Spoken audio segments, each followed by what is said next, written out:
వాగీశాద్యా సుమనసః సర్వార్థానాముపక్రమే యం నత్వా కృతకృత్యా సుస్తన్నమామి గజాననం. గురుబ్రహ్మా గురుర్విష్ణుః గురుర్దేవో మహేశ్వరః గురుసాక్షాత్ పరం బ్రహ్మ తస్మై శ్రీ గురవే నమః. శారదా శారదాంభోజవదనా వదనాంబుజే సర్వదా సర్వదాస్మాకం సన్నిధిః సన్నిధిం క్రియాత్. గురవే సర్వలోకానాం భిషజే భవరోగిణాం నిధయే సర్వవిద్యానాం దక్షిణామూర్తయే నమః. జ్ఞానానందమయం దేవం నిర్మలస్ఫటికాకృతిం ఆధారం సర్వవిద్యానాం హయగ్రీవముపాస్మహే. మాలాం కుండీం చడమరుం శూలం శంఖం సుదర్శనం దధానం భక్తవరదం దత్తాత్రేయం నమామ్యహం. కాషాయ వస్త్రం గరదండధారిణం కమండలం పద్మకరేణ శంఖం చక్రం గదా భూషితభూషణాఢ్యం శ్రీపాదరాజం శరణం ప్రపద్యే. జితేంద్రియగణాగ్రణీరభిరత పరే బ్రహ్మణి కలౌ శృతిపథావనే అత్రితనయో అవతీర్ణత్వయం. కరాత్తస్సుకమండలు కుమతఖండనే దండభృత్ పరప్రణతవత్సలో జయతి వాసుదేవో గురుః. వాసుదేవ సరస్వత్యై భక్తానాం కామధేనవే దత్తాత్రేయ అవతారాయ టెంబే స్వామిన్నమోస్తుతే. నారాయణం నమస్కృత్య నరం చైవ నరోత్తమం దేవీం సరస్వతీం వ్యాసం తతో జయముదీరయేత్. అచతుర్వదనో బ్రహ్మా ద్విబాహురపరో హరిః అఫాలలోచనశంభుర్భగవాన్ బాదరాయణః. వ్యాసాయ విష్ణురూపాయ వ్యాసరూపాయ విష్ణవే నమో వై బ్రహ్మనిధయే వాసిష్ఠాయ నమో నమః. వ్యాసం వసిష్ఠనప్తారం శక్తేః పౌత్రమకల్మషం పరాశరాత్మజం వందే సుగతాతం తపోనిధిం. యం ప్రవ్రజంతమనుపేతమపేతకృత్యం ద్వైపాయనో విరహకాతర అజుహావ పుత్రేతి తన్మయతయా తరవోభినేదుః సర్వభూతహృదయం మునిమానతోస్మి. కృష్ణాయ వాసుదేవాయ దేవకీ నందనాయ చ నందగోపకుమారాయ గోవిందాయ నమో నమః. వసుదేవసుతం దేవం కంసచాణూరమర్దనం దేవకీ పరమానందం కృష్ణం వందే జగద్గురుం. శృతిస్మృతిపురాణానామాలయం కరుణాలయం నమామి భగవత్పాదశంకరం లోకశంకరం. సదాత్మధ్యాననిరతం విషయేభ్యః పరాముఖం నౌమి శాస్త్రేషు నిష్ణాతం చంద్రశేఖరభారతీ. వివేకినం మహాప్రజ్ఞం ధైర్య ఔదార్యక్షమానిధిం సదాభినవపూర్వంతం విద్యాతీర్థగురుం భజే. అజ్ఞానాం జాహ్నవీతీర్థం విద్యాతీర్థం వివేకినాం సర్వేషాం సుఖదం తీర్థం భారతీతీర్థమాశ్రయే. విద్యావినయసంపన్నం వీతరాగం వివేకినం వందే వేదాంతతత్త్వజ్ఞం విధుశేఖరభారతీ. సర్వచైతన్యరూపాం తాం ఆద్యాం విద్యాంచ ధీమహి బుద్ధిం యా నః ప్రచోదయాత్. సభాయే నమః. ఇక్కడి నుంచి వెళ్ళినటువంటి నారదుడు కృష్ణ పరమాత్మ దగ్గరికి వెళ్ళాడు. కృష్ణ పరమాత్మ దగ్గరికి వెళ్ళి భవిష్యత్తులో జరగబోయేదంతా కూడా చెప్పాడు, మొత్తం చెప్పేశాడు. భవిష్యత్తులో కృష్ణ పరమాత్మ అవతార సమాప్తి వరకు ఏం జరుగుతుందో ఆయనకు గుర్తు చేశాడు. అంటే నువ్వు ఇంకా గోకులంలో బృందావనంలో ఇక్కడే ఆడుతూ పాడుతూ ఉంటే ఏం కావాలి, ధర్మ సంస్థాపన కదా, నువ్వు ఇక్కడి నుంచి కదలాలన్నట్టుగా. అప్పుడు కృష్ణ పరమాత్మ ఒంటరిగా నారదుడితో చెప్పాడు, అన్నీ నాకు తెలుసయ్యా, నేను చేయవలసిన పయంలో చేస్తాను అని. ముష్టికాసురుణ్ణి, చాణూరుణ్ణి, శలుణ్ణి, తోకుణ్ణి ఇక్కడ కంసుడు వెంటనే ఎప్పుడైతే నారదుడు వెళ్ళిపోయాడో విపరీతమైనటువంటి యోధులందరినీ తయారు చేశాట. మల్లయుద్ధ విశారదులను తయారు చేశాడు. ఆ తర్వాత ఒక పెద్ద మదించినటువంటి ఏనుగును కువలయాపీడనం అనేటువంటి 10,000 ఏనుగులు బలం కలిగినటువంటి కులయాపీడనాన్ని తయారు చేశాడు. అక్రూరుణ్ణి పంపించాడు.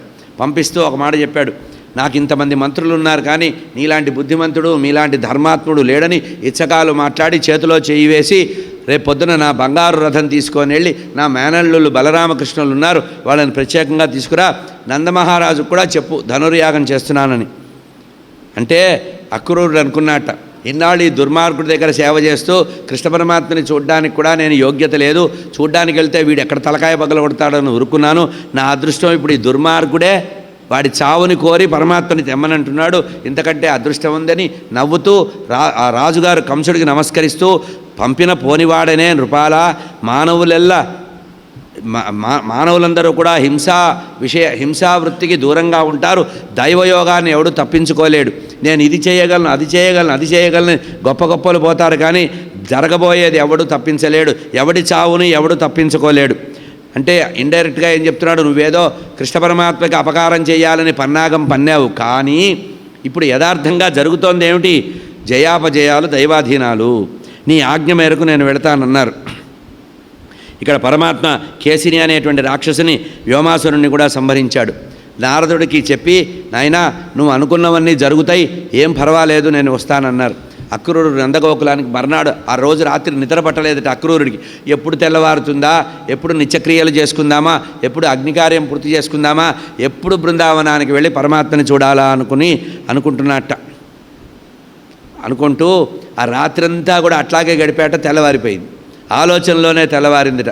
ఇక బయలుదేరుతున్నాడు. ఎట్టి తపంబు చేయబడెనో, ఎట్టి చరిత్రము లబ్ధమయ్యనో, ఎట్టి ధనంబులు అర్హులకు నీయబడెనో, తొలుబామునందు నా ఎట్టి వివేకహీనునకు ఆది మునీంద్రులు యోగదృష్టులను పట్టగలేని ఈశ్వరుని బ్రహ్మమయున్ హరి చూడగలిగితిన్. 1000 సంవత్సరాలు తపస్సు చేసి కఠోరమైనటువంటి నియమాలతో ఉన్నటువంటి యోగులకు కూడా పరమాత్మ యొక్క స్వప్నంలో కూడా ఏ పరమాత్మ కనబడడో ఆ పరమాత్మని స్వయంగా చూసి స్పృశించి అతన్ని రథంలో పెట్టుకొని తీసుకురావడం అంటే ఇది జన్మజన్మాంతర సుకృతం కదా, నా అదృష్టం కదా అనుకున్నట్ట. ఈ అదృష్టము బ్రహ్మగారికి కానీ, శంకరుడికి కానీ, ఇంద్రుడికి కానీ, చంద్రుడికి కానీ ఎవడికి కావలేదు అనుకున్నట్ట. ఇట్లా బయలుదేరి రథంలో వెళుతుంటే మృగాలు కుడివైపుగా వెళుతున్నాయట. మనం ఎప్పుడైనా ఏదైనా వెళ్ళినప్పుడు కుడివైపుగా కనుక పశువులు వెళితే అది మంచి సూచకం, మంచి శుభసూచకం అనుకొని పరమాత్మ నాకు అనుగ్రహిస్తాడు అనుకున్నట్ట. నా అదృష్టం పండబోతోంది. యాదవ వంశంలో జన్మించినటువంటి గోకులంలో, యాదవ వంశంలో జన్మించినప్పటికి కూడా మధురలో జన్మించిన పరమాత్మ నందగోకులంలో ఉంటున్నారు అని ఉదయకాల ముహూర్త సమయానికి శుభసూచకంగా అక్కడి నుంచి బయలుదేరట. బయలుదేరి రథంలో వెళుతూ అనుకుంటున్నట్ట. గుర్రాల్ని నడుపుతున్నాడు, పగ్గాలు చేతిలో పట్టుకున్నాడు. ఇంతకీ కృష్ణుడు వెళితే నాతో మాట్లాడతాడా ఏమో నాకు సందేహమే. ఇతడా కంసుని చేత పంపబడియన్ అని హింసింపనే తెంచెనో, నన్ను ఏదైనా ప్రమాదం చేయడానికి వచ్చాడని నన్ను దుష్టుడుగా చూచునో, నన్ను సుజనుంగా చూచునో, నన్ను మంచివాడుగా అనుకుంటాడో, నా భాగ్యం ఎట్లున్నదో అని మనసు పరిపరి విధాలుగా అనుకుంటూ ఉండగా మనసులో అనుకుంటున్నాడు. అయినా పరమాత్మ కృష్ణుడు దయామయుడని విన్నా. గోపికల్ని, గోపబాలుల్ని, పశువుల్ని కూడా అనుగ్రహించగలిగిన వాడు నన్ను అనుగ్రహించడంలో, బాంధవ్యం ద్వారా నన్ను అనుగ్రహించడంలో సందేహం లేదనుకున్నాడు. ఇట్లా వెళ్ళాడు. వెళ్ళిన తర్వాత అక్కడ వెళ్ళేటప్పటికి పరిస్థితి ఏమిటంటే సంధ్యా సమయం అయిపోయింది. అంటే గోధూళి వేళ, పశువులన్నీ లోపలికి వచ్చే సమయం. అక్రూరుడు ఆ బృందావనంలో ప్రవేశిస్తున్న సమయంలో పరమాత్మ యొక్క పాదముద్రలు కనబడ్డాయట.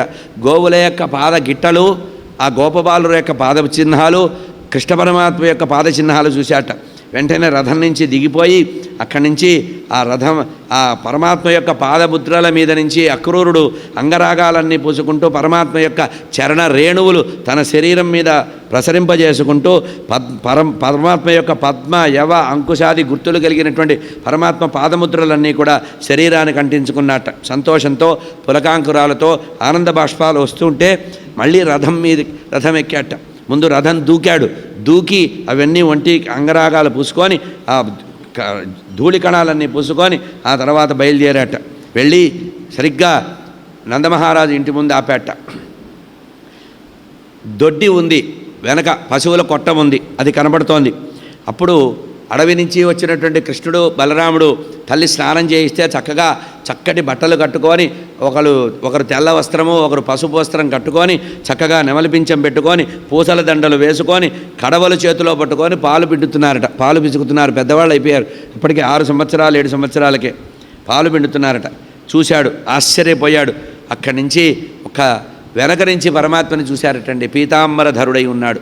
నీలాంబరధరుడై బలరాముడు ఉన్నట్ట పీతాంబరధరుడై ఉన్నాడు. చూడండి, మనం భగవంతుడికి వస్త్రాలు కట్టేటప్పుడు కూడా ఆ సూట్ అయ్యేటట్టుగా చూడాలి. కృష్ణ పరమాత్మ పీతాంబరధారిగా ఉన్నట్ట, తెల్లగా ఉండే బలరాముడేమో నీలాంబరం కట్టుకున్నట్ట. మనం ఏం చేస్తుంటామంటే షోకేసులో వస్త్రాలు చూసి అక్కడ ఎవరికో ఒకళ్ళు కట్టుంటే అటువంటి వస్త్రాలు తెచ్చుకుంటాం ఇంటికి. మనకి సరిపోయే వస్త్రాలే మనం వేసుకోవాలి ఎప్పుడూ కూడా. ఇక్కడ అనేక మార్లు కృష్ణ పరమాత్మ యొక్క వర్ణన చేస్తున్నప్పుడు ఎప్పుడూ కూడా పీతాంబరమే చెప్తారు. పీతాంబరం, బంగారు అంచు కలిగినటువంటి పీతాంబరాన్ని, బలరాముడు నీలాంబరాన్ని ధరించి కిషోర వయస్సులో ఉండేటువంటి బలరామకృష్ణులు ఇద్దరూ కూడా నీలమేఘ ఛాయ కలిగినటువంటి ఆ పరమాత్మ పశువు ఏనుగు దగ్గర, అదే గోవు దగ్గర పాలు పిండుతున్నారట. 2 గున్న ఏనుగులు ఉన్నట్టుగా గమనించి అన్నంత ఆనందం కలిగిందట. మంచి బలిష్టంగా ఉన్నారట. అక్రూరుడు బలరామకృష్ణులను చూశారు. రథం మించి ఒక్కసారి దూకేసి ఆ గోశాలలోకి వెళ్ళిపోయారు. పశువుల కొట్టంలో పరమాత్మకు సాష్టాంగ నమస్కారం చేశారు. పశువుల కొట్టంలోనే ఇది పశువులుండే ప్రదేశం అనుకోని కూడా మర్చిపోయి వెళ్ళిపోయి వారిద్దరికీ నమస్కరించి నన్ను అక్రూరుడంటాడు అని వణికిపోతూ నిలబడి నమస్కరించారట. నన్ను అక్రూరుడు అంటారు.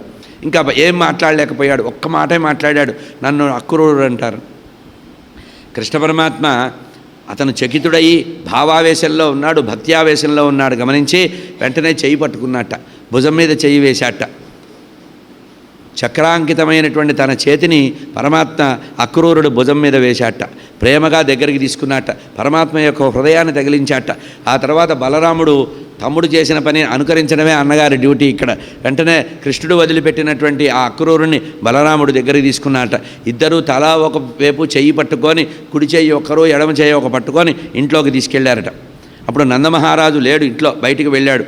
వెంటనే బలరాముడు ఏం చేశాట, ఆ అక్రూరుని కుర్చీలో కూర్చోబెట్టి కాళ్ళు కడిగి, కృష్ణ పరమాత్మ నీళ్లు తెస్తే కాళ్ళు కడిగి నెత్తిన జల్లుకొని గోదానం చేశారట. వెంటనే పశువుల కొట్టంలో ఉండేటువంటి ఒక గోవును తెచ్చి దానం చేశారు. అంటే పెద్దవాళ్ళు ఇంట్లో లేకపోయినా పిల్లలు మర్యాదగా ఉండాలి. మనం ఇప్పుడు ఎవరింటికైనా వెళితే యజమాని లేకపోతే మన దురదృష్టం. అంకుల్ లేడు, డాడీ లేడని తలిపేసేస్తాడు వాడు. అసలు పిల్లలే కనబడరు ఇళ్లల్లో. మనం వెళితే ఏ ఇంట్లో కూడా పిల్లలు కనబడరు, ఏ మేడ మీదో ఉంటారు వాళ్ళు. కానీ బలరాముడు గోదానం చేసి కాళ్ళు కడిగి ఇక 2 కాళ్ళ దగ్గర కూర్చున్నారట. ఆయనకి ఆసనం వేశారు. కుడివైపేమో బలరాముడు కూర్చున్నాడు, ఎడంవైపు కృష్ణుడు కూర్చున్నాడు. పాపం చాలా దూరం ప్రయాణం చేసేవచ్చా అని కాళ్ళు ఒత్తుతున్నారట. ఆ తర్వాత యశోదాదేవి చక్కగా భోజనం వండితే వీళ్ళిద్దరూ కొసరి వడ్డించారట అక్రూరుడికి. అసలు పరమాత్మ కనబడతాడా, మాట్లాడతాడా, ఆదరిస్తాడా అనుకున్నవాడు పరమాత్మ మొత్తం ఆవేశం అయిపోయిందిట. పరమాత్మ వశం అయిపోయాట. భోజనం పెట్టారు. భోజనం పెట్టిన తర్వాత ముఖవాసన కోసం తాంబూలం ఇచ్చారట. చక్కటి సుగంధ ద్రవ్యాలు పచ్చకర్పూరంతో తాంబూలాలు కట్టి ఇచ్చారట. పూలమాల కూడా వేశారట, సుఖంగా శరీరం మీద ఉండేటువంటి ఆ శ్రమ పోవడానికి. ఇట్లా ఉంటూ ఉండగా నందమహారాజు వచ్చాడు. చాలా పెద్ద వ్యాపారి కదా ఆయన, 1 కోటి గోవులు ఉన్నాయంటే ఇంటికి వచ్చాడు. నందమహారాజు అక్రూరుని చూసి, అయ్యా, క్రూరుడైన కంసుడి పరిపాలనలో ఇంకా మీరందరూ జీవించే ఉండడం మాకు ఆశ్చర్యం కలుగుతోంది అన్నాడు. నందమహారాజు చాలా తెలివిగా మాట్లాడాడు. కంసుడు తన చెల్లెలని చూడకుండా దేవకీదేవినే హింసించినవాడు, ఆమె కడుపున పుట్టినటువంటి పిల్లలందరినీ చంపినవాడు. అటువంటి దుర్మార్గుడు యొక్క పరిపాలనలో మీరు ఉన్నారంటే మాకు ఆశ్చర్యంగా ఉందన్నారు. సుఖయోగేంద్రుల వారు పరీక్షణ్ మహారాజుతో చెప్తున్నారు, నాయన, బలరామకృష్ణుడు అక్రూరుడిని సత్కరించి ఆ తర్వాత అతను పడుకోవడానికి చక్కటి మెత్తగా ఉండేటువంటి పరుపును వేసి దాని మీద బట్టలు మార్చారట. ఆ తర్వాత నందమహారాజు మాట్లాడుతుంటే ఆ బలరామకృష్ణులు ఇద్దరూ దూరం వెళ్ళారట. అంటే పెద్దవాళ్ళు మాట్లాడుకున్నప్పుడు, అంటే పెద్దవాళ్ళ ఆబ్సెన్స్లో సేవ చేయాలి, పెద్దవాళ్ళు మాట్లాడుకున్నప్పుడు అక్కడి నుంచి తొలగాలి. భగవంతుడు కూడా మర్యాద నేర్పించాడండి. ఈ పురాణ గ్రంథాలు చిన్నప్పుడు పిల్లలకి ఈ కథలు చెప్పడం వల్ల మర్యాద తెలుస్తుంది. మనం సోషల్ బిహేవియర్ నేర్పుతున్నాం, కానీ అంతా లిప్ సింపతి నేర్పుతున్నాం.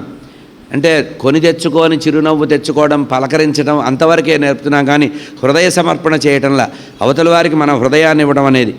అట్లా అప్పుడు అక్రూరుడు అనుకున్నట్ట, నా జన్మ ధన్యమైంది, ఉన్న పాడాన శరీరం వదలవలసి వచ్చినా నాకు అదృష్టం అంతకంటే ఇంకోటి లేదనుకున్నట్ట. భోజనం అయిన తర్వాత బంధువుల విషయం మాట్లాడడం మొదలుపెట్టాడు. కంసుడు గురించి, తల్లిదండ్రుల గురించి, అట్లా వాళ్ళందరి గురించి, అంటే వసుదేవుడి గురించి, దేవకీదేవి గురించి, కంసుడి గురించి, రాజప్రముఖుల గురించి, యాదవ వంశంలో కొంతమంది పెద్దవాళ్ళ గురించి కుశల ప్రశ్నలు వేస్తున్నారు నందమహారాజు. యశోదాదేవి కూడా అక్కడే కూర్చుంది. శుభమే నీకు ప్రమోదమే సకులకున్ చుట్టాలకున్ క్షేమమే అభయంబే ప్రజకెల్ల గోత్రజులకు ఆత్మానందమే మామ ముక్త భయుండే. కృష్ణుడు అడిగాట మళ్ళీ వచ్చి, ఈ ప్రశ్న వేసింది కృష్ణుడు. మామ ముక్త భయుండే, మా మేనమామ గారికి ఇప్పటికైనా భయం తీరిందా, చావు మీద భయం పోయిందా? అని వసుదేవదేవకులు తత్కారాగృహంబునందు మా వల్ల కదా వాళ్ళు బాధలు పడుతున్నారని తల్లిదండ్రుల మధ్యలో వచ్చి ఒకసారి మాట్లాడి వెళ్ళాట. అయ్యా అక్రూర, నీకు స్వాగతమని నందమహారాజు మాట్లాడాడు. మర్నాడు పొద్దున్నే ఈ విషయం అంతా చెప్పాడు. ధనుర్యాగం చేస్తున్నారు, బయలుదేరమన్నారు, బండ్లు కట్టమన్నారు. వెంటనే నందమహారాజు వెళ్ళి కుల పెద్దలకి చెప్పేశాడు, చాటింపు వేయండి, తెల్లవారేటప్పటికీ నేను మధురానగరం వెళ్తున్నాను, ఇక్కడ కంసుడు ధనుర్యాగం చేస్తున్నాడు, ఎవరైతే చూడ్డానికి వస్తారో వాళ్ళందరూ రావాలి, రాజుగారి దగ్గరికి వెళ్తున్నాం కనుక చక్కగా పాలు, పెరుగు, వెన్న, మధురమైన పదార్థాలు ఇవన్నీ కూడా సిద్ధం చేసి బండ్లెక్కిచ్చి సిద్ధంగా ఉంచండి అని చాటింపు వేయించమన్నాడు. రాత్రిపూట చాటింపు వేయించారు. ఆ రాత్రంతా కూడా అందరూ సర్దుకుంటున్నారట. ఇట్లా చాటింపు వేసినప్పుడు గోపికలకి తెలిసింది, ఎవడో వచ్చాట మధురానగరం నుంచి, వాడు తెల్లారేటప్పటికీ కృష్ణ పరమాత్మని తీసుకెళ్తాట, వాడి పేరు అక్రూరుట్ట. ఎవడండి ఆ పేరు పెట్టింది? పరమాత్మని మన నుంచి దూరం చేసేవాడు క్రూరుడవుతాడు, కానీ వాడు అక్రూరుడు ఎవడవుతాడు? వాడి పేరు చాలా తప్పు. అయినా బ్రహ్మకి దయలేదు, బ్రహ్మకి బుద్ధి లేదు. జీవులందరినీ పరస్పరం మైత్రి కలిగించి కోరిక తీరక ముందే వాళ్ళని ఎడబాటు కల్పిస్తాడు. బ్రహ్మదేవుడు చేసే విలాసం చాలా ఘోరంగా ఉంటుంది. చిన్నపిల్లల ఆటలు ఆడుకున్నట్టుగా బ్రహ్మ మనతో ఆడుకుంటాడు. ఈ వచ్చినవాడు క్రూరుడే కానీ అక్రూరుడు కాదు. మన నుంచి పరబ్రహ్మని దూరం చేయాలనుకుంటున్నారు అని పరిపర విధాలుగా అనుకొని అత్యవసర సమావేశమే ఏర్పాటు చేశారు. గోపికలందరూ ఒక చెట్ల పొదల్లో సమావేశం ఏర్పాటు చేశాడు. వాడు పొద్దున్నే తీసుకెళ్ళటానికి రాత్రి వచ్చాట ఎవడో దుర్మార్గుడు. మనం రేపు పొద్దున రథానికి అడ్డంగా పడుకోవాలి. మన శరీరంలో ప్రాణం ఉన్నంత వరకు కృష్ణుణ్ణి బృందావనం నుంచి బయటికి పోనివ్వకూడదు. మనమంతా అడ్డుపడాలని నిర్ణయించుకున్నారు, ధర్నా చేయాలని నిర్ణయించుకున్నారు. ఇది అప్పటి నుంచి ఉందన్నమాట, ప్రతిఘటించడం అనేది. ఇట్లా ఈ విషయాన్ని పరమాత్మ గమనించారు. పరమాత్మ గమనించి గోపికలతో కబురు చేశారట. ఏమని?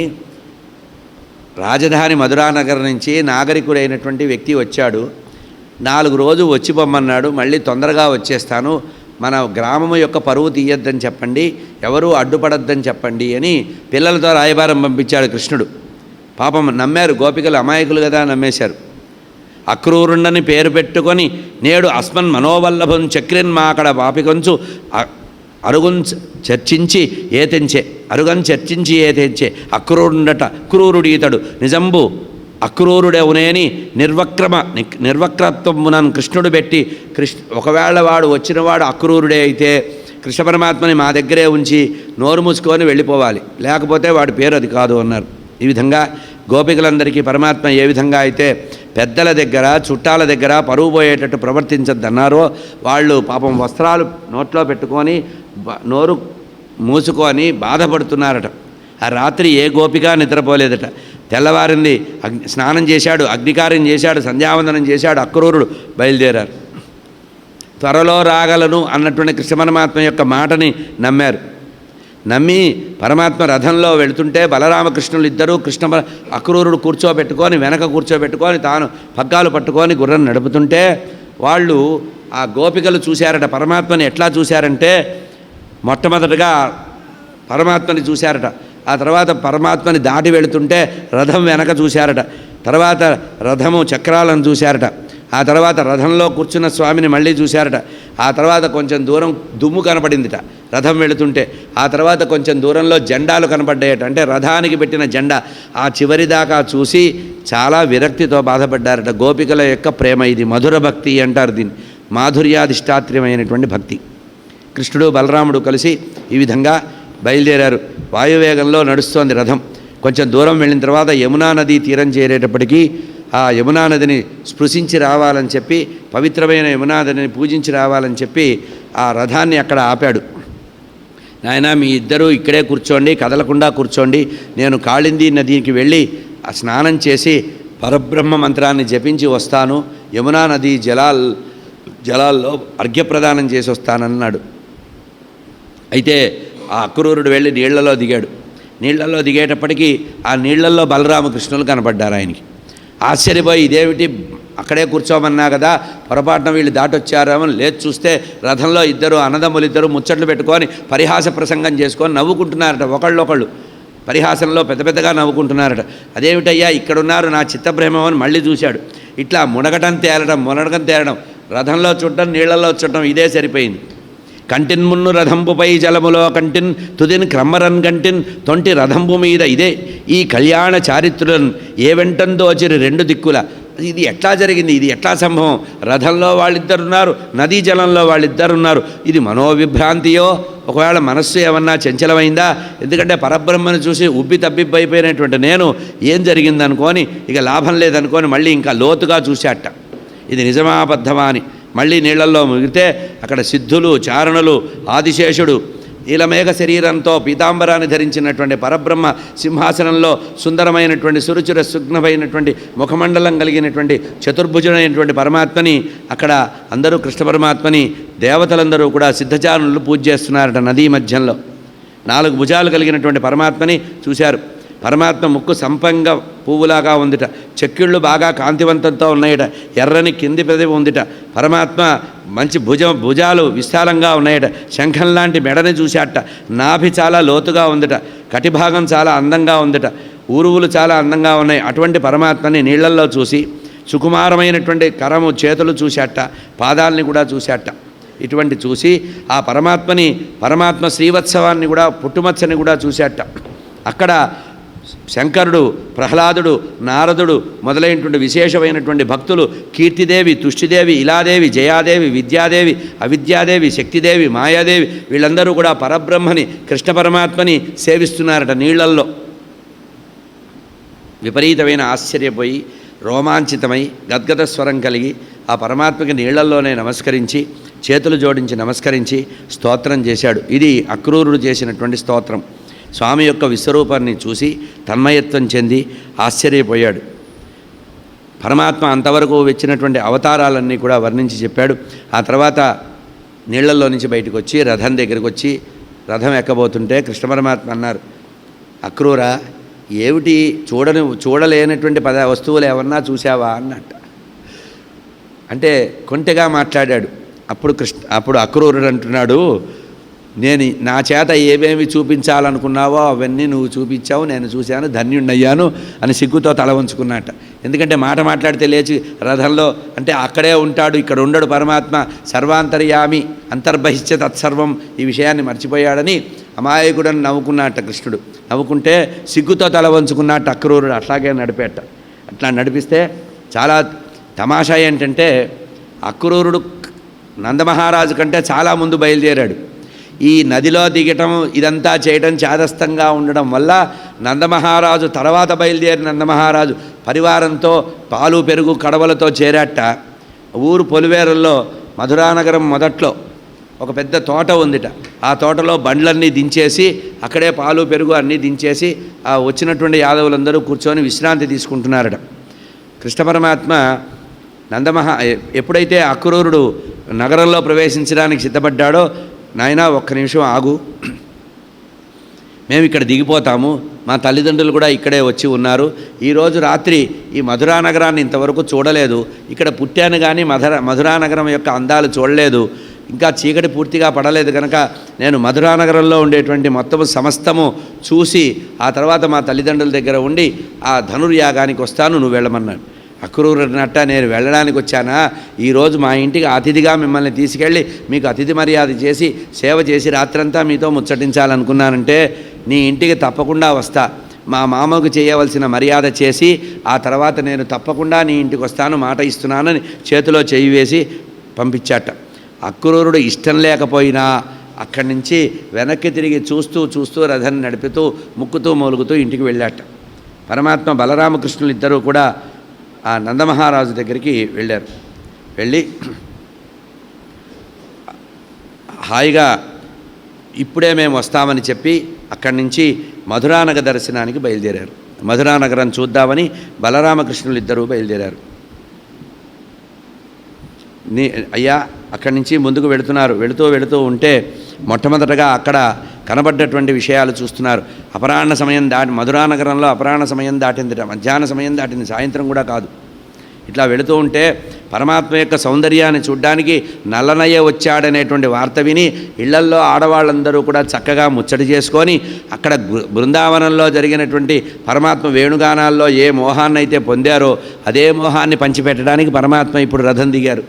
ఇక్కడ కూడా అంతే, ఒక కంటికి కాటుక పెట్టుకున్నది, బొట్టు చేతికి పెట్టుకుంది ఒక ఆమె, కాళ్ళ అందెలు చేతికి పెట్టుకుంది, చేతి అందెలు చేతి గాజులు కాళ్ళకి పెట్టుకొని అక్కడ బాల్కనీల్లో ఎదురు చూస్తున్నారట పరమాత్మని చూడాలి ఎత్తైన ప్రదేశంలో అని.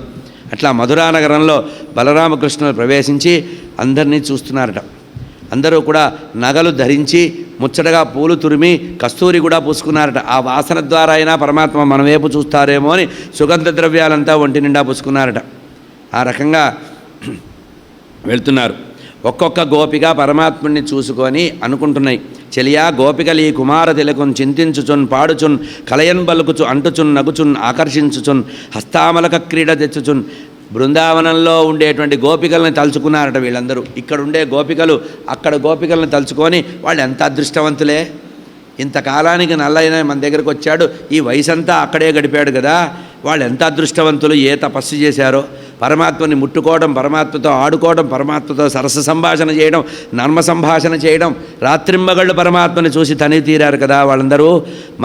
మన జీవితం వ్యర్థం, మనం పౌరకాంతలం, నగరాల్లో పుట్టామే కానీ పరమాత్మను చూసే అదృష్టం లేదు. వాళ్ళు అనాగరికులుగా భావన చేసి పల్లెల్లో ఉన్నా కూడా వాళ్ళే అదృష్టవంతులు, వాళ్ళు జన్మజన్మాంతరాల్లో ఏం తపస్సు చేశారో కదా అనుకున్నారు.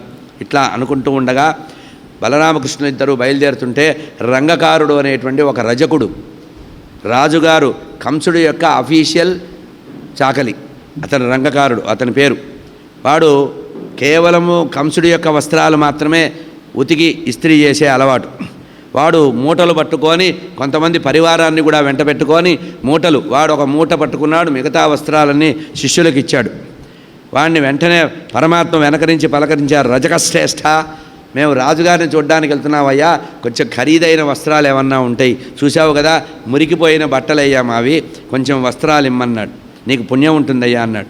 వాడికి కోపం వచ్చింది, ఏరా ఏం మాట్లాడుతున్నారు, ఇంతున్నారు మీరు, ఎట్టెట్టా మనుజేంద్ర చేలములు మీకు ఏ పాడియే, రాజుగారి బట్టలు మీకు ఇవ్వాలా, మీరలను కట్టబోలుదురే, ఒకవేళ పొరపాటు నేను ఇచ్చినా మీరు ఈ బట్టలు కట్టగలరా, అసలు మీ యోగ్యత ఏమిటి, పయోఘృత దదిగ్రాసంబు మత్తులై ఇట్టాడని జనునే, మీరు గొల్లవాళ్ళు, పాలు పెరుగు అమ్ముకొని బతికి పాలు పెరుగు వెన్న తిని తిని బాగా మదించిన వాళ్ళు మీరు, మీకు చదువు లేదు, సంస్కారం లేదు, ఇబ్బంగి నోరారడదు, నోటికొచ్చినట్టల్లా మాట్లాడుతున్నారు మీరు అని కోపం ప్రదర్శించేటవాడు.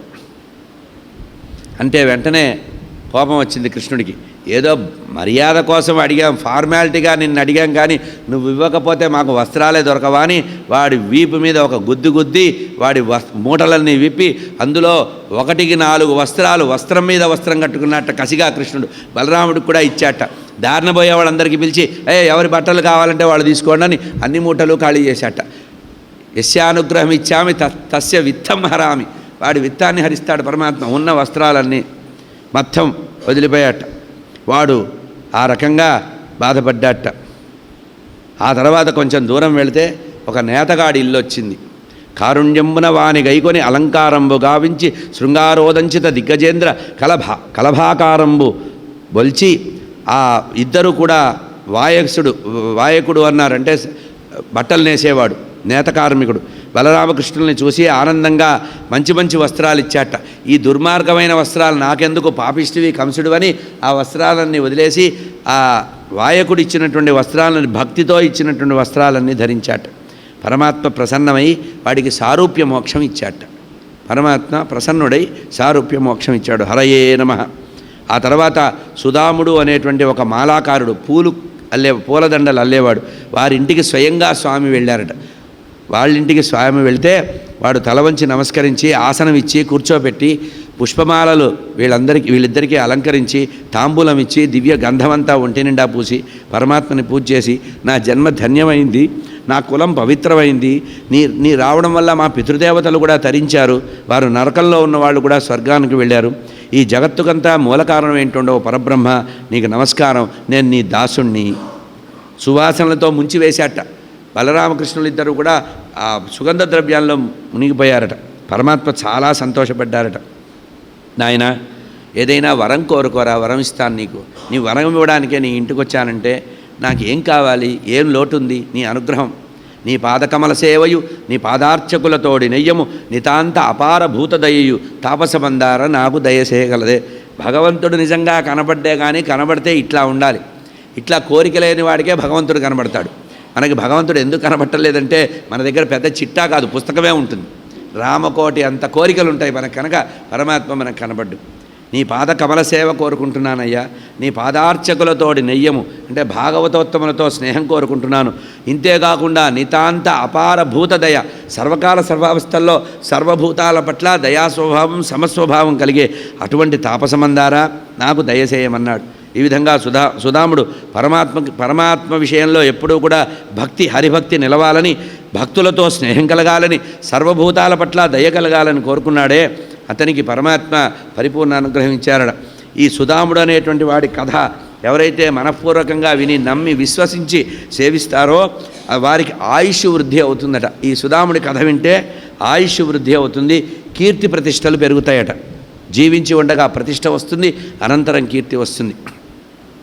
ఆ తర్వాత బలరామకృష్ణులు ఇద్దరు కూడా వెళుతుంటే ఒక కుబ్జ ఎదురైందిట. అది త్రివక్ర అన్నారు, 3 వంకర్లు తిరిగి ఉందట. ఆమె సుగంధలేపనాలు తయారు చేస్తుందట. అంటే కంసుడికి కావాల్సిన అత్తరు, పన్నీరు మొదలైనటువంటివన్నీ కూడా తయారు చేసి పట్టుకొని వెళుతుంటే కృష్ణ పరమాత్మ దాని వెనక నుంచి తట్టి లేపి సుందరీ అన్నట్టు. ఆమెకు ఆశ్చర్యం వేసింది, ఎవరిని పిలుస్తున్నాడు? ఎందుకంటే తాను మనోవికారం తనువికారం కూడా తనకు ఉందని తనకు తెలుసు అని వెంటనే వెనక్కి తిరిగి ఏమిటి చూసిందిట. అంతే, వెంటనే ఆ సుగంధ ద్రవ్యాలు పరమాత్మకి సమర్పించిందిట. కొంచెం విమ్మమ్మ, సుగంధ ద్రవ్యాలు దాచుకుంటానంటే ఇచ్చింది. ఇచ్చిన తర్వాత పరమాత్మ ఎప్పుడైతే సుందరి అన్నారో అప్పుడు తట్టుకోలేకపోయింది ఆనందంతో. అయ్యో, నన్ను ప్రశంసించిన వాడు ఎవళ్ళేడు, నన్ను కుబ్జా అని అందరూ పిలుస్తారు, అటువంటిది ఈరోజు ఇంత పెద్ద ప్రసన్నంగా ఉందని వెంటనే పరమాత్మని స్తోత్రం చేస్తోంది. చక్కని వాడవవుదు సరసంబున వంపకము ఎల్లవారికి చక్కదనములెక్కడివి, నువ్వు చాలా అందగాడివయ్యా, నల్లనయ్యా, నీ అందం ఎవడికుంది, నాది ఒక అందమేనా, చారు శరీరా త్రివక్రేండ్రు నన్ను అందరూ కూడా 3 వంకర్లు ఉన్నాయి కనుక త్రివక్ర అంటారు. నిక్కము కంసదాసిని, నేను కంసుడి యొక్క దాసిని, నిర్మల లేపన విద్యదాత, నాకు బాగా చక్కటి సుగంధభరితమైనటువంటి సుగంధ ద్రవ్యాలను తయారు చేయడంలో నేను చాలా గొప్పదాన్ని అని అన్నదట. ఈ విధంగా అనేటప్పటికీ పరమాత్మ ఆమె ఇచ్చినటువంటి లేపనాలన్నీ పూసుకొని, నీకేమి నీ అందానికి ఏం తక్కువని ఆమె పాదం మీద, కుడి పాదం 2 కాళ్ళ మీద తన పాదాన్ని మోపి ఆపి గడ్డం మీద చెయ్యి పెట్టుకొని వెనక నడుం మీద చెయ్యి పెట్టి ఆమెను ఒక్కసారి ఇట్లా అన్నట్ట. 3 వంకర్లు కాస్త నిలువుగా తయారు చేశాట. వెంటనే ఆమె మహాసుందరి సౌందర్య రాశిగా తయారైందట. వెంటనే ఆమెను తడుముకొని చూసుకుందట. ఇదేమిటి, ఎప్పుడూ లేనిది, ఇట్లా గూనిగా ఉండేదాన్ని ఇంత నిటారుగా ఉన్నానని చెప్పి ఆనందపడిపోయిందిట. వెంటనే పరమాత్మతో అందిట, పద ఇంటికి వెళదామందిట. మోహం కలిగింది, పరమాత్మ మోహావేశం కలిగించాడు. దీనికి గర్గభాగవతంలో రహస్యం చెప్పారు. ఎవరి త్రివక్ర కుబ్జ ఎవరు అంటే రామావతార సమయంలో శూర్పణఖట పరమాత్మని త్రిజగన్మోహుడైనటువంటి పుంసామోహన రూపాయ పుణ్యశ్లోకాయ మంగళమైనటువంటి ఆ పరమాత్మని 1 సైడ్ లవ్ చేసింది. పరమాత్మకి మోహం లేదు, కానీ ఆ మోహాన్ని చెందిందిట. పాపం పరమాత్మ అనుకున్నట్ట అది ఏకపత్ని స్థవనీయమైనటువంటి అవతారం కదా, పాపం మోహం పొందింది, దాని తప్పే ఉంది, ముక్కు చెవులు కూడా కోశానని పై అవతారంలో అనుగ్రహిద్దామని ఈమెని కుబ్జగా పుట్టించి ఈరోజు ఆమెను వెతుక్కుంటూ మధురానగరంలో వచ్చి ఆమె యొక్క వంకర్రంతా పోగొట్టి ఆమెని మహాసౌందర్య రాశిగా చేశాట. ఈమె జన్మాంతరంలో శూర్పణఖ ఆమె కుబ్జగా వచ్చింది.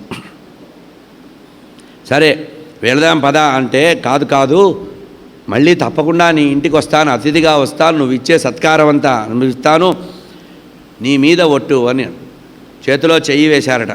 ఆమె పొంగిపోయి చెప్పాట, నేను వచ్చింది రాజుగారితో ఒక ముఖ్యమైన పని మీద వచ్చాను, నా రాజకార్యం అయిన తర్వాత అక్రూరుడితో పాటు వస్తాను, అక్రూరుడికి కూడా మాట ఇచ్చాను, నేను వస్తాను అని చెప్పి, నేను చేయవలసిన పని ఉందని చెప్పి బయలుదేరారట. పరమాత్మ వెళుతుంటే ఆ వ్యాపారస్తులందరూ కూడా, ఆ వ్యాపార గల్లాపెట్టెల దగ్గర కూర్చున్న వ్యాపారస్తులంతా కూడా లేచి వాళ్ళ దుకాణాల్లో ఉండే అమూల్యమైనటువంటి పదార్థాలు, ముత్యాలు, పగడాలు, వైడూర్యాలు, బంగారము, నగలు ఎవరికి పడితే వాళ్ళు అట్లా దోషులతో తెచ్చి పరమాత్మకు సమర్పిస్తున్నారు. అంటే వారి యొక్క భవబంధాలన్నీ వాళ్ళు తీర్చుకుంటున్నారు. స్త్రీలందరూ కూడా ఆరాటపడుతూ పొంగిపోతూ పరమాత్మని చూస్తున్నారట. ఇట్లా నగర ప్రజలందరూ చూస్తూ ఉండగా ధనుర్యాగానికి సిద్ధపరిచినటువంటి ఆ ప్రదేశంలో పరమాత్మ ధనుస్సుని చూడ్డానికి వెళ్ళారట. దాన్ని రక్షిస్తున్నారు కొంతమంది. ఆ ధనుస్సుని రక్షిస్తుంటే వాళ్ళని అక్కడి నుంచి తరిమివేసి వాళ్ళని శిక్షించి ఆ పరమాత్మ ఎడమ చేతితో ఆ ధనుస్సుని తీసుకున్నారట. తీసుకొని దాన్ని రెండుగా విరిచేశారట. రెండుగా విరిచేసి కోపం అక్కడ ఉండేటువంటి ధనుస్సును రక్షిస్తున్న వాళ్ళు కోపంతో ఎదురుగా వస్తే ఆ విరిగిన రెండు ముక్కలతోనే వాళ్ళని చంపేశారట, సంహరించేశారు పరమాత్మ. ఈ విధంగా మర్నాడు చేయవలసిన ధనుర్భంగం చేశాడు పరమాత్మ. పరమాత్మకి ధనుర్భంగం చేయడం ఎప్పుడూ అలవాటేగా. పూర్వజన్మలో కూడా రామావతారంలో కూడా ఏ ధనుర్భంగం చేశాడో ఇక్కడ ధనుస్సు పరీక్షకు పెట్టకపోతే ఎట్లా అని తనకి తానే ధనుస్సుని తీసుకొని భంగం చేశాట. సూర్యుడు అస్తమించాడు. పరమాత్మ వెంటనే బలరామకృష్ణులు ఇద్దరూ కూడా అక్కడ నందమహారాజు ఉన్నటువంటి ప్రదేశానికి వెళ్ళారు. కృష్ణ పరమాత్మకి ఒక అలవాటు ఉండేదిట. నిద్రపోయే ముందు పాలన్నం తిని పడుకునేవారట. అందుకనే పసిపిల్లలకి రాత్రిపూట పాలన్నం పెట్టమన్నారు. కృష్ణుడిని పెంచినట్టే పిల్లల్ని పెంచాలండి. అట్లా పెంచితేనే వాళ్ళల్లో మాధుర్యం అనేది వస్తుంది. పరమాత్మ చిన్నప్పుడు కృష్ణ పరమాత్మ చిన్నప్పుడు యశోదాదేవి ఎట్లా పెంచిందో, ఎందుకంటే మనకి కౌసల్యాదేవి చాలా బాగా పెంచిందంటారు. తులసిదాస్ చెప్తే అర్థమైందే కానీ వాల్మీకి అక్కడ చెప్పల. పుట్టారు, పెరిగిపోయారు, షోడశ వర్షం వచ్చేసింది, విశ్వామిత్రుడు వచ్చేసాడు, హడావుడి చేశాడు అన్నారు. కానీ రామలీల మనకి తెలియదు, కృష్ణలీలల్లో అర్థమవుతుంది. తల్లులందరూ కూడా యశోదాదేవిలాగా పెంచాలి. కృష్ణ పరమాత్మ వస్తే అక్కడే కట్టె కంపా పెట్టి ఆవు పాలతో చక్కగా ఆ పాలని పొంగించి అన్నము వండి పాలన్నం పెట్టిందట పిల్లవాడికి. ఆ పాలన్నాన్ని తిని హాయిగా పడుకున్నారట. పరమాత్మ రోజు కూడా రాత్రి పాలతో కలిపినటువంటి అన్నం తినే అలవాటట. ఆ తర్వాత పరీక్షిత్ మహారాజుతో చెప్తున్నారు సుఖయోగేంద్రుల వారు, బలరామకృష్ణులు చేసినటువంటి ధనుర్భంగం అనేటువంటి వృత్తాంతాన్ని అందరికీ తెలిసిపోయిందిట. కంసుడు భయపడిపోయాట. అయ్యయ్యో ఎంత పని జరిగింది, నేను ఏదో చేద్దామనుకుంటే ఏదో అయిపోయిందని చెప్పి ఆ రాత్రంతా నిద్ర లేదుట. వాడికి కొన్ని దుస్వప్నాలు వచ్చినాయట. ఎట్లా ఉందిటంటే అద్దం చూసుకుంటే వాడి తలకాయ కనబడలేదుట, శరీరం అంతా కనబడుతోందిట, తలకాయ కనబట్టల్లా. ఆ తర్వాత దీపం చూస్తే రెండుగా కనబడుతోంది, సంధి పుట్టింది వాడికి. దీపస్తంభం చూస్తే ఒక దీపం రెండుగా కనబడుతోందిట. ఇక వాడి నీడ చూసుకుంటే నీడ మధ్యలో రంధ్రం కనబడుతోందిట, చిన్న ఖాళీ కనబడుతోందిట. ఇట్లా ప్రాణఘోష వినపడుతోంది. వాడి శ్వాస వాడి చెవులకు వినపడుతోంది, వాడి హృదయం యొక్క స్పందన వాడి చెవులకు వినపడుతోంది. కిటికీలో నుంచి చూస్తే బంగారు చెట్లు కనబడుతున్నాయట. అంతకుముందు పచ్చగా ఉండే చెట్లు వీడికి చిత్తభ్రమ కలిగి బంగారు ఆకులతో కనబడుతోంది. ధూళి కనబడుతోంది, బురదలో అడుగు వేసిన గుర్తులు కనబడుతున్నాయి. ఈ రకంగా కలలో దయ్యం కనబడి దయ్యం వచ్చి కౌగిలించుకున్నట్టుగా కనబడుతోంది. గాడిద నెక్కి తాను ప్రయాణం చేస్తున్నట్టుగా కనబడింది. జపాల పుష్పం అనేటువంటి పుష్పం కనబడితే మరణం వస్తుంది. ఆ పుష్పం మెడలో వేసుకొని తిరిగినట్టుగా, శరీరం అంతా నూనె పూసుకున్నట్టుగా, నగ్నంగా తిరుగుతున్నట్టుగా అపశకునాలు కనబడ్డాయి. నిద్రతో భయంతో ఆ రోజు నిద్రపోలేదుట. ఇక రాజా చెప్తున్నాడు పరీక్షిత్ మహారాజుకు సుఖయోగేంద్రుల వారు, చతుర్దశి నాడు తెల్లవారింది. కంసుడు మల్లక్రీడా మహోత్సవాన్ని ప్రారంభించజేసుకున్నాడు. రంగస్థలాన్ని పూజించారు. అందరూ కూడా అక్కడ కూర్చున్నారట. ఒక పెద్ద స్టేడియం లాగా తయారు చేశాడు, కర్రలతో మెట్లు తయారు చేశాడు, ఎవరెవరు ఉండవలసిన స్థాయిలో వాళ్ళని ఉంచారు. ఒక పెద్ద మంచ వేదిక తయారు చేశాడు. అక్కడ రంగురంగుల వస్త్రాలు, జెండాలు తయారు చేశారు. గురువులతో చాణూరుడు, ముష్టికుడు, కూటకుడు, శలుడు, తోకుడు, నందుడు అనేటువంటి వాళ్ళందరూ సిద్ధపడ్డారు. వాళ్ళందరినీ సంహరించేశారు పరమాత్మ. కువలయము అనేటువంటి గజాన్ని కూడా సంహరించారు. ఆ సంహరించి అక్కడ ఎవరిని లేకుండా చేస్తే అప్పుడు కంసుడికి కోపం వచ్చి సంహరించడానికి ఎదురుపడితే మేనమామ అయినటువంటి కంసుడి మీదికి ఒక దూకాట పరమాత్మ. ఎందుకంటే సమయం అయిపోతుంది కనుక వేగంగా 8 అయిపోయింది, ఇంకా నా కథ అంతా అట్లాగే మిగిలింది. భాగవతంలో ఉండేటువంటి మోసం ఇదే. తొందరగా మనం మోసపోతాం భాగవతంలో. కృష్ణ మాయ అప్పటికి చాలా లాక్కుంటూ వచ్చారనుకున్నా కానీ ఇంకా నా వల్ల కాల. కోపంతో కంసుడు పళ్ళు కొరికి బంధించండి, కంసుడిని ఎవరిని, నందమహారాజుని బంధించండి, యశోదాదేవిని బంధించండి, అట్లాగే వసుదేవుణ్ణి, దేవకీదేవిని బంధించండి, మా తండ్రిని బంధించండి అన్నాడు పరమాత్మ. ఇదంతా ఎప్పుడైతే తండ్రిని మళ్ళీ బంధించమన్నాడో కోపంతో వాడి గుండెల మీద దూకి వాడిని సంహరించారు. ఈ విధంగా కంసుడు యొక్క బాధ పోయింది. ప్రజలందరూ సుఖం పడ్డారు, చప్పట్లు కొట్టారట. ఇక్కడే ఒక తమాషా ఏంటంటే, కిందటి రోజు సమావేశం ఏర్పాటు చేసి ఆ మంగళ వాయిద్యాలు వాయించే వాళ్ళకు ఒక మాట చెప్పాట, ఎప్పుడు జయం కలిగితే అప్పుడల్లా, గెలుపు జరిగినప్పుడల్లా బాజా వాయించమని. పాపం వీళ్ళు ఎప్పుడూ కూడా ఈయనకి జయం లేదు. వాళ్ళు అవతల వైపే కృష్ణుడికి బలరాముడికే జయం కలుగుతోంది. మంగళధ్వనులు కూడా వినలేకపోయాట. మంగళధ్వనులు వినలేక ఇంకా మంగళధ్వనులు ఆపేయండి, బలరామకృష్ణుల్ని కూడా బంధించేయండి అన్నాడు. కానీ శరీరం వదిలాడు. శరీరం వదిలిన తర్వాత అందరూ వచ్చి కృష్ణ పరమాత్మకి జయజయలు పలికారు. పలికిన తర్వాత కృష్ణ పరమాత్మ బలరాముడిని వెంట పెట్టుకొని దేవకి వసుదేవుల దగ్గరికి వచ్చారు. అక్కడే కూర్చున్నారు కదా వాళ్ళు. వచ్చి వాళ్ళని చూసి, అయ్యా మా వల్ల కదా మీకు ఈ కష్టం వచ్చింది, మమ్మల్ని కన్న కారణంగానే కదా చెరసాలలో మీరు దీర్ఘకాలం మగ్గారు. లోకంలో ఎప్పుడూ కూడా ఇటువంటి పుత్రుడి బాధ ఉండకూడదు. మేము పుట్టడం వల్ల మీరు చెరసాలలో ఉన్నారని తల్లిదండ్రులను ఎంతో గొప్పగా మాట్లాడి తల్లిదండ్రుల యొక్క ఒళ్ళో కూర్చున్నారట వాళ్ళిద్దరూ. ఆ దేవకీదేవి వసుదేవుడు అల్లారు ముద్దుగా చేసి మాట్లాడారట. ఈ సమయంలో కృష్ణ పరమాత్మ వెళ్ళి యశోదాదేవితో నందమహారాజుతో మాట్లాడి, అయ్యా పసితనంలో ఏ తల్లి ఏ తండ్రి కూడా ఇంత గొప్పగా పెంచినటువంటి చరిత్ర లేదు. మీ రుణాన్ని నేను తీర్చుకోలేను, కానీ మీరు నందగోకులానికి వెళ్ళాలి, మీ యొక్క విధి నిర్వహణ చేయాలని ఆ వసుదేవుడికి చెప్పి తల్లిదండ్రులకి అంటే నందమహారాజుకు యశోదాదేవికి గొప్ప గొప్ప బహుమానాలు ఇచ్చి అక్కడి నుంచి పంపించారట. వాళ్ళు వెళ్ళలేక బాధపడుతూ వెళ్ళారట. ఆ తర్వాత బలరామకృష్ణులు వసుదేవుడి ఇంటికి వెళ్ళారు. గర్గాచార్యులు వారు వచ్చి, అయ్యా నందమహారాజు ముద్దుగా పెంచాడు, ఇంతవరకు ఉపనయన సంస్కారం కానీ గురుకుల విద్యాభ్యాసం కానీ చేయలేదు, ఎంతటి వాడు ఉపనయన సంస్కారంతోనే గొప్పవాడైతాడని అప్పుడు గర్గాచార్యులు వారు ముహూర్తం పెట్టి అత్యవసరంగా ఉపనయనం చేశారట బలరామకృష్ణులకి. ఉపనయనం అయిన తర్వాత గురువుల దగ్గరికి పంపాలని కాశీ మహాక్షేత్రంలో సాందీపని అనేటువంటి గురుకులం ఉంది. ఆ గురుకులంలో పిల్లవాడిని చదివించాలంటే అక్కడికి పరమాత్మ వెళ్ళారట. పరమాత్మ వెళ్ళి సరిగ్గా 64 రోజులు చదువుకున్నారండి. 64 రోజులే సాందీపని దగ్గర చదువుకున్నారు. 64 రోజులు కూడా 64 కళలు నేర్చుకున్నారట, 4 వేదాలు నేర్చుకున్నారట, 14 విద్యలు నేర్చుకున్నారట సాందీపని గురుకులంలో.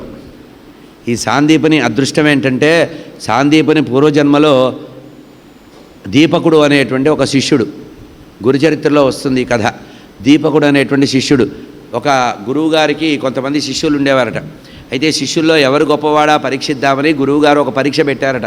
శిష్యులందరినీ కూర్చోబెట్టి సమావేశం ఏర్పాటు చేసి, అయ్యా పూర్వజన్మలో నేను చేసిన పాపం కారణంగా నాకు కుష్ఠవ్యాధి వస్తుంది.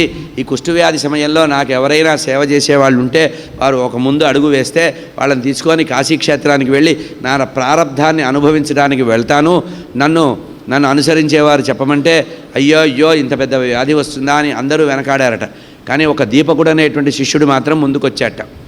అయినా పిచ్చివాళ్ళగా ఉన్నావు, అమాయకుడు, నీకు తెలియదురా, ఇంతమంది శిష్యులుంటే ఇంతమంది యథార్థం అర్థం చేసుకున్నారు. వ్యాధి వచ్చినప్పుడు, శరీరం మీద రోగం వచ్చినప్పుడు ఆవేశం వస్తుంది, కోపం వస్తుంది, మనసు వికారం చెందుతుంది. అందుట్లో నాకు వచ్చేటువంటి వ్యాధి కుష్ఠవ్యాధి, చీము నెత్తురు అంతా ఉంటుంది. ఎప్పటికప్పుడు కడగాలి, తొడవాలి, చాలా కష్టంరా, ఎందుకురా బాగా ఆలోచించుకో అంటే, లేదు గురువుగారు, గురుబ్రహ్మ గురుర్విష్ణు గురుర్దేవో మహేశ్వర అన్నారు, మీకంటే ఇతరం మాకు లేరు, నేను సేవ చేయడానికి వస్తానంటే ఆ పిల్లవాడిని తీసుకొని కాశీక్షేత్రానికి వెళ్ళారట గురువుగారు. వెళితే గంగలో స్నానం చేసి వస్తాను రా అన్నారు.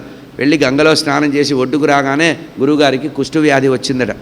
అప్పటి నుంచి ఒక సత్రంలో ఉంచి గురువుగారికి సేవ చేయడం, గంగా స్నానం కానీ, విశ్వేశ్వర దర్శనం కానీ, అక్కడ ఉండేటువంటి బిందుమాధవుడి దర్శనం కానీ, సాక్షి గణపతి కానీ, కాలభైరవుడు కానీ ఎవ్వరూ కనబట్టంలా. గురువే పరబ్రహ్మ, గురువే. గురువుగారికి సేవ చేయడం, స్నానం చేయించడం, బట్టలు మార్చడం, బట్టలు ఉతకడం, ఆ పుండ్ల మీదంతా కూడా మందు రాయడం, తుడవడం. ఆ తర్వాత మధ్యాహ్న సమయంలో కాశీక్షేత్రంలోకి వెళ్ళి ఆ ఇంటికి ఈ ఇంటికి వెళ్ళి భిక్ష ఎత్తుకొని అది తెచ్చి గురువుగారికి ఇచ్చి, గురువుగారు తిన్నంత తిని ఎంగిలి దాంట్లో పారేసేవాట.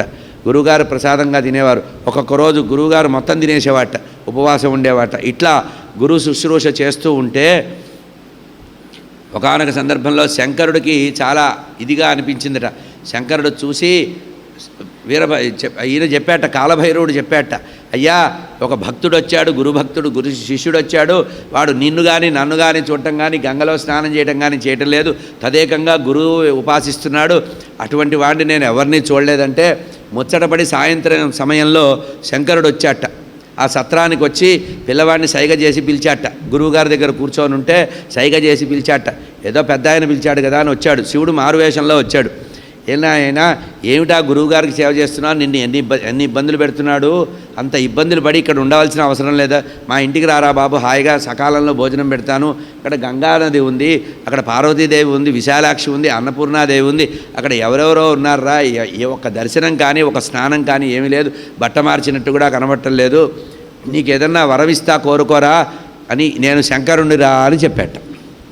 ఓహో, నీకు ఇంకా పనేమి లేదా, శంకరుడు కాశీలో విశ్వేశ్వరుడిగా ఉండాలి, వచ్చిన జీవులందరినీ ఉద్ధరించాలి, తారక మంత్రాన్ని ఉపదేశించాలి, శరీరం వదిలేవాడు అటు మణికర్ణికలో ఉండాలి, లేకపోతే ఉండవలసిన దేవాలయంలో ఉండాలి, నీకు ఇక్కడేం పనయ్యా, నేను పిలిచానా పెట్టానా, నా దగ్గరికి ఎందుకు వచ్చావు, అయినా నన్నెందుకు మోహ పెడతావు, నీ దారిన నువ్వు వెళ్ళమన్నట్టు తల వంచుకొని విశ్వేశ్వరుడు వెళ్ళిపోయాట. సాయంత్రం పూట బిందుమాడవుడు కనబడి, బిందుమాడవుడు వచ్చి సాయంత్రం పూట విశ్వేశ్వరుడితో కబుర్లు చెప్తాట.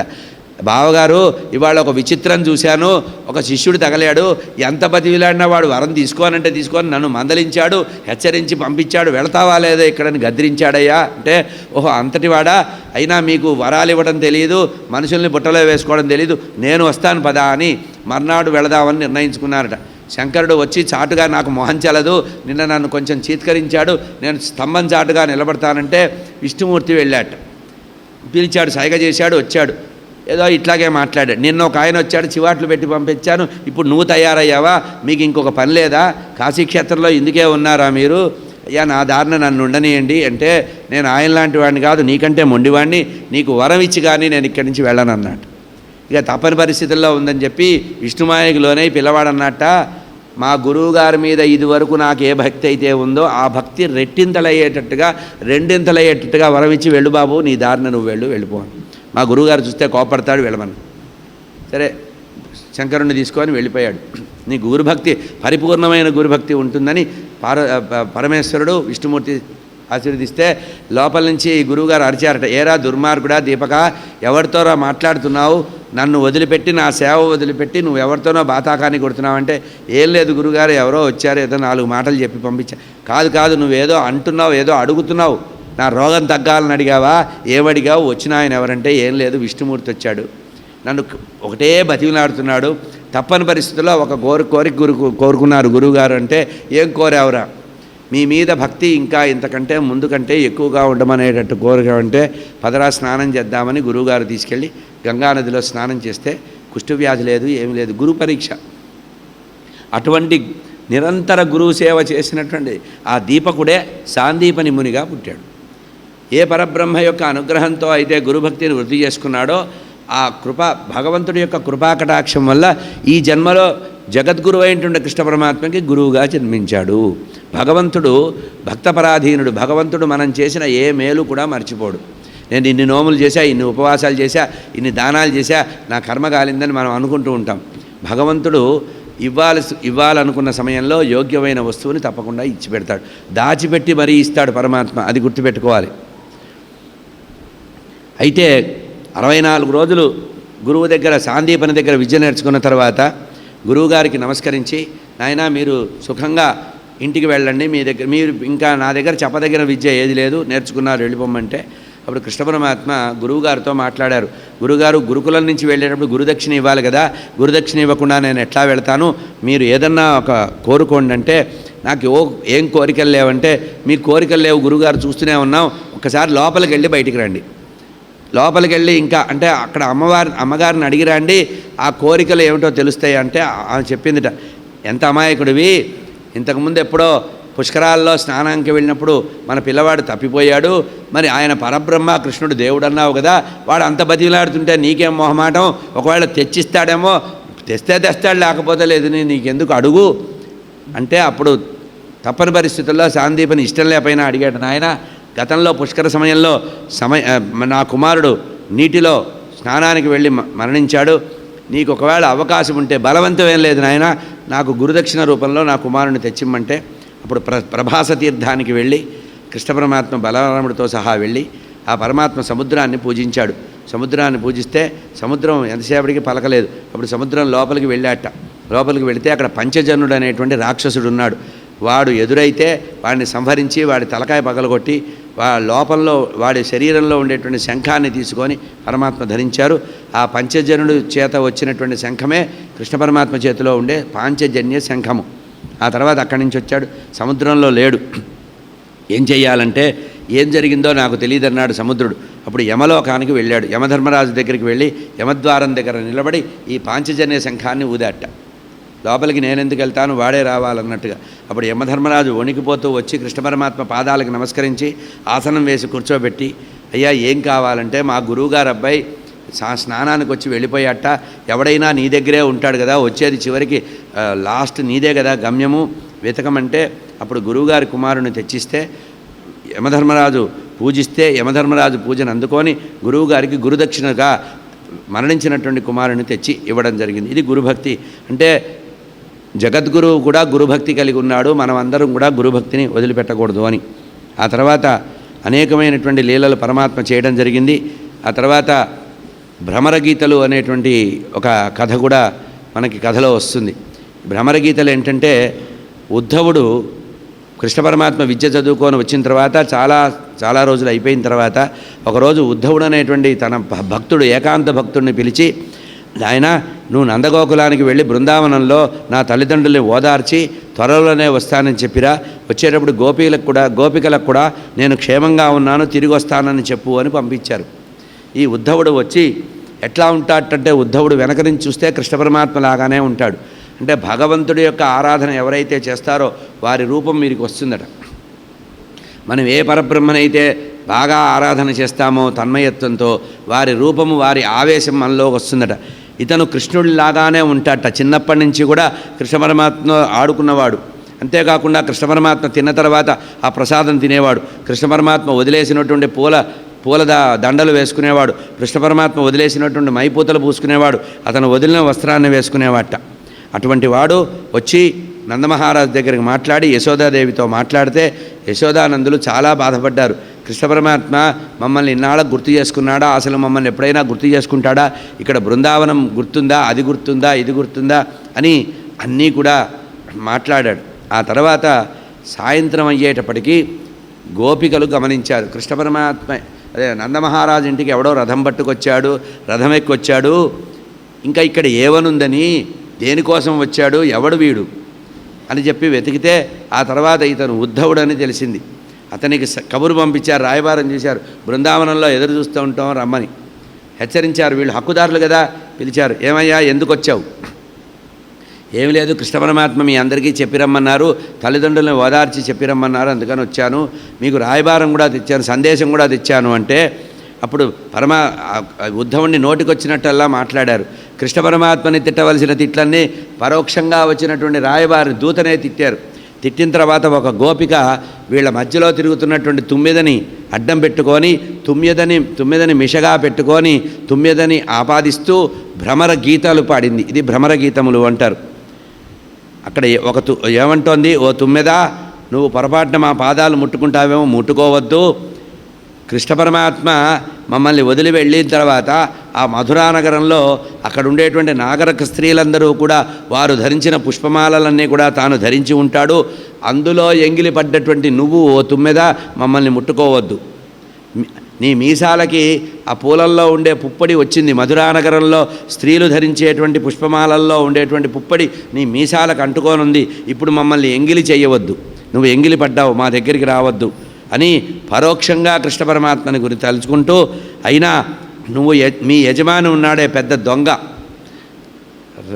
సర్వకాల సర్వావస్థల్లో పాదసింహనం చేస్తున్నటువంటి లక్ష్మీదేవిని పెద్దగా పట్టించుకోకుండా మధ్యలో వచ్చిన తులసీదేవిని బాగా ఆదరించాడే, భృంగా కృష్ణుడు మంచివాడనచున్ సంప్రీతిని ప్రశంసించదు, ఈ సంగీతంబు మేము సొక్కము, తచ్చారిత్రములు వింతలే అంగీకారములుగావు మాకు పురకాంతాగ్ర ప్రదేశంబులన్ సంగీతంబునరింపుము వారిడు మీకు మృష్టాన్నములు. ఓ తుమ్మెదా, నువ్వు కృష్ణుడి గురించి మా దగ్గర పొగడద్దు. పొగిడితే మేమేం ఇచ్చకాలకి లొంగిపోయేవాళ్ళం కాదు. ఎందుకంటే ఆయన గురించి చెప్పిన గొప్పతనాలన్నీ చాలు. మీ యజమాని గురించి చెప్పిన మాటలు అంటే అంతా ఉద్ధవుడి గురించే మాట్లాడుతున్నారు వాళ్ళు. తుమ్మెద అనేటువంటి భ్రమ. ఈ పాట ఏదైతే ఉందో తుమ్మెద, ఈ గానం ఏదైతే ఉందో మధురానగరం దగ్గరికి వెళ్ళి అక్కడ ఉండేటువంటి నాగర స్త్రీల దగ్గర కనుక పాడినట్లయితే నీకు కడుపు నిండా భోజనం పెడతారు, మకరందం కూడా ఇస్తారు. సాక్షాత్తు లక్ష్మీదేవి యొక్క పాదధూళి సేవిస్తున్నటువంటి మేము నీ యొక్క మాటలకి మోసపోం.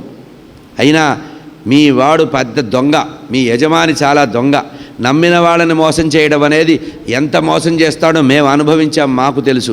మాకంటే ముందు ఒక శూర్పణఖ మోసపోయింది, చాలా గొప్పవాడని మీ నల్లనయ్య పూర్వజన్మలో, మీ యజమాని యొక్క పూర్వజన్మలో శూర్పణఖ అనేటువంటి ఒక మూర్ఖురాలు పాపం గుడ్డిగా ప్రేమించి వస్తే, దగ్గరికి వస్తే ముక్కు చెవులు కోసి పంపించాడు మీ పెద్ద మనిషి. ఆయనకి ఏమన్నా సుఖం ఉందా? కనుక ఆయన్ని నమ్మకూడదు. బలిచక్రవర్తి ప్రేమగా 3 అడుగులు ఇస్తానని, దానం ఇస్తానంటే అతన్ని పాతాళానికి అణిచివేశాడు. అటువంటి మూర్ఖుడైనటువంటి మీ యజమాని గురించి నువ్వు ఏం చెప్తావు? మాకు చెప్పవద్దు. మా మా మా గొప్పతనం ఏమిటో మాకు తెలుసు. దూత, ఇంకా మంచి మాటలు మాట్లాడొద్దని ఈ విధంగా భ్రమర గీతలు అనేటువంటి 2 అర్థాలు వచ్చేటట్టుగా మాట్లాడారు. ఇదంతా విన్న తర్వాత ఆ ఉద్ధవుడు అనుకున్నారు, వీళ్ళ ప్రేమ ఎంత గొప్పది, వీళ్ళు మాట్లాడి మాట్లాడి మధ్యలో దుఃఖాన్ని అనుభవిస్తున్నారు, ప్రేమని అనుభవిస్తున్నారు, భక్తిని అనుభవిస్తున్నారంటే లోకంలో గోపికల కంటే గొప్ప భక్తులు లేరు. స్వస్తి ప్రజాభ్య పరిపాలయంతాం న్యాయేన మార్గేణ మహిం మహిషా గోబ్రాహ్మణేభ్య శుభమస్తు నిత్యం లోకా సమస్తా సుఖినో భవంతు. కాలే వర్షతు పర్జన్య పృథివీ సస్యశాలిని దేశోయం క్షోభరహిత. బ్రాహ్మణా సంతు నిర్భయా అపుత్రా పుత్రిణః సంతు పుత్రిణః సంతు పౌత్రిణః అధనా సధనా సంతు జీవంతు శరదాం శతం. మంగళం కోసలేంద్రాయ మహనీయ గుణాబ్ధయే చక్రవర్తి తనూజాయ సార్వభౌమాయ మంగళం. శ్రియకాంతాయ కళ్యాణ నిధయే నిధయేద్ధినాం శ్రీవేంకట నివాసాయ శ్రీనివాసాయ మంగళం. Thanks for watching. Please comment, like, share and subscribe our channel.